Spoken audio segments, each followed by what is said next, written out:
बॉलिवूडमध्ये अनेक खलनायक झाले, पण काही खलनायक असे होते ज्यांनी इंडस्ट्रीवर आपल्या कामाने कायमची छाप सोडली. मोगॅम्बो ते शकाल आणि बिल्लापर्यंत. तुम्हाला 90च्या दशकातील कर्नल चिकारा आणि अण्णा आठवतो का? खलनायकी भूमिका साकारत घराघरात प्रसिद्ध असणारे ते सुप्रसिद्ध अभिनेते म्हणजेच रामी रेड्डी. रामी रेड्डी यांनी अनेक सिनेमांमध्ये काम केले. त्यांची कारकीर्दही फार मोठी होती. त्यांच्या भूमिका लोकांना खूप आवडायच्या.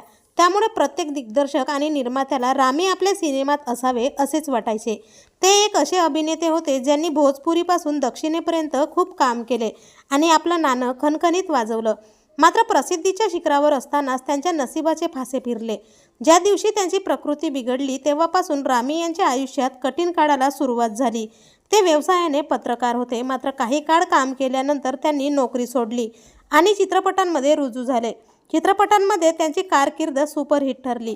त्यांनी केवळ खलनायक होऊन 250हून अधिक चित्रपटात काम केले. चित्रपटांमध्ये त्यांचा प्रभाव एवढा होता की सुरुवातीला अभिनेत्रीसुद्धा त्यांना पाहून घाबरायच्या. रामी रेड्डी यांच्या शेवटच्या दिवसात त्यांची प्रकृती प्रचंड बिघडली होती.